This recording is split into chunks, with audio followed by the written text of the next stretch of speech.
அஸ்ஸலாமு அலைக்கும். Welcome to my channel.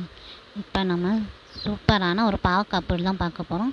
Video போகிறதுக்கு முன்னாடி லைக் பண்ணுங்கள், சப்ஸ்கிரைப் பண்ணுங்கள், கமெண்ட்ஸ் பண்ணுங்கள்.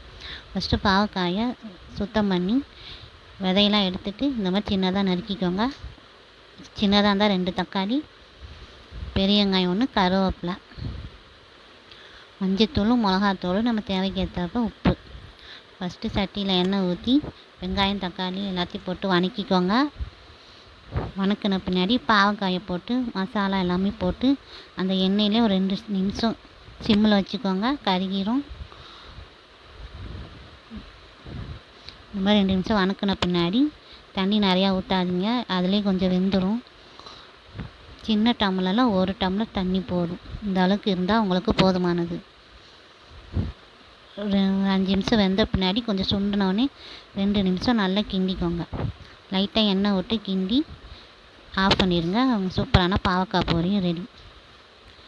இது இன்னொரு முறை செய்யலான்னா பாவக்காய் சிக்கன் 65 மாதிரி மீன் பொரிக்கிற மாதிரி பாவக்காய் எப்படி பொரிக்கலான்னு பாருங்கள். ஃபஸ்ட்டு பாவக்காய் இந்த மாதிரி ரவுண்டாக உள்ளே இருக்க விதையெல்லாம் எடுத்துகிட்டு நறுக்கி வச்சுக்கோங்க.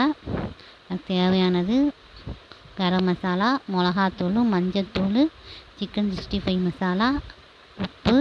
நான் வீடியோக்கோசரம் ஃபுட் கலர் சேர்த்துருக்கேன், நீங்கள் ஸ்கிப் பண்ணிக்கலாம். இஞ்சி பூண்டு பேஸ்ட்டு அரைச்சது எல்லாத்தையும் ஒன்றா போட்டு மிக்ஸ் பண்ணிக்கோங்க. மிக்ஸ் பண்ணி ஒரு 1/2 hour ஊற வச்சு நீங்கள் தோசைக்கல்லில் மீன் பொரிக்கிற மாதிரி பொரிச்சிங்கன்னா உங்களுக்கு மீன் மாதிரி சூப்பராக வந்துடும். குழந்தைங்களும் விருப்பமாக சாப்பிடுவாங்க. பாவக்காய் சேர்த்தது உடம்புக்கு நல்லது, டாக்டர்ஸே சொல்கிறாங்க. பாருங்கள், 2 விதமாக செஞ்சுருக்கேன்.